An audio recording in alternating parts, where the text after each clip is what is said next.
Why did you join the service? I didn't join, I was drafted. Oh, you were drafted. I wasn't that stupid. So we landed at Le Havre, France. And that's where we really seen the experience of war. Pretty much flattened the country. It really was. It was terrible. And being recruits, we were very scared, and we done a lot of praying. We got up there, and we started digging foxholes. There was 2 men foxhole, and we had a little fold-up trench shovel.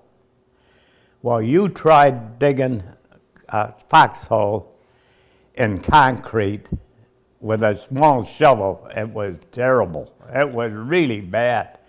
Both of us had to dig it like crazy. And then once we did get the foxhole dug, you couldn't smoke, you couldn't talk loud because we was right there at the line. The regular German wasn't like the SS troopers. They were there to kill us too, but not like the SS troopers. They were, I can't even describe how bad they were. They really were.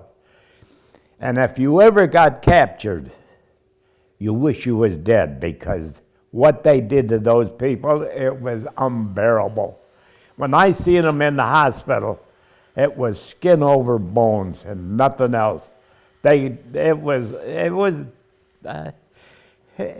hard. I can't describe how bad they looked. I tell you, it was terrible. And that's why I say you would have been better dead than go through what they had to go through. They used to feed them potato soup, and that's all they ever got. Yeah. They had dysentery, terrible. They put it in their mouth and come back out. Yeah. It was unbelievable. Yeah. But our mission was to find out their strength. How many Germans that we could estimate, and what kind of firepower they had. We tell the staff sergeant what we heard and what we seen, and then he'd relay the message to the command post where our lieutenants and generals were, and they was in the post. So they got the message, and then we got our taste of the first bombs. And I'm telling you, it really shook us. We knew they had big ones. But there's one, and believe me, if you heard it today, you would die still thinking about that bomb. And it's called the Screaming Mimi. When you hear it come, you hit the ground very fast, because if it lands near you, you can wind up with the shrapnel. Well, we was up close to the Ardennes forest, and at that time of the year, the forest is completely dead. Well, one of these Screaming Mimis hit one of the branches and broke it. Well, when we heard it coming, we just lay flat, hugged the ground. And one of the branches went across my back, and I swear I thought I got shrapnel. I started screaming for the medic. I screamed, and he finally come, and I says, I think I've been hit. I didn't move because I didn't know what it was. And he says, you don't have to worry. He says, it was a log that went across your back. Yeah. Man, all the while I waited for that medic, I prayed, man. I says, God, you got to save me.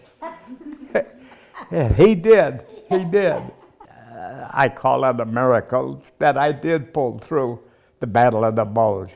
Not too many of them did. And some of them were in pretty bad shape. Arms and legs, blindness and everything else. Well, when we got back, naturally we go back to our foxholes or dig another one. And after about 2 or 3 days in there, they wanted us to get out of the foxhole, and I says, I can't move. And he says, what are you talking about? I says, I don't have any feeling in my feet. And he says, well, we'll take you back to the CP, and maybe it'll come back to you.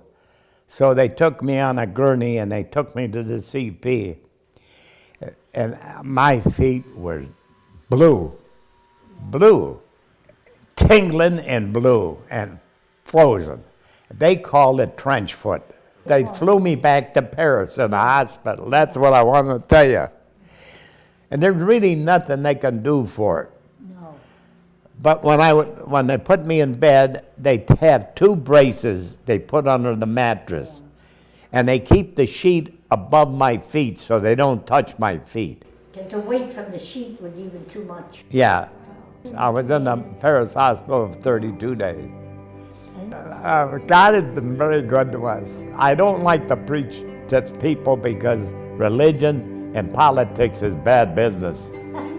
But I just like to let you know how much God done to me. Yeah, like I say, somebody's got to be watching over us. There's no question about it. It really is a very rare case. Very rare. At this age, 95 and 29.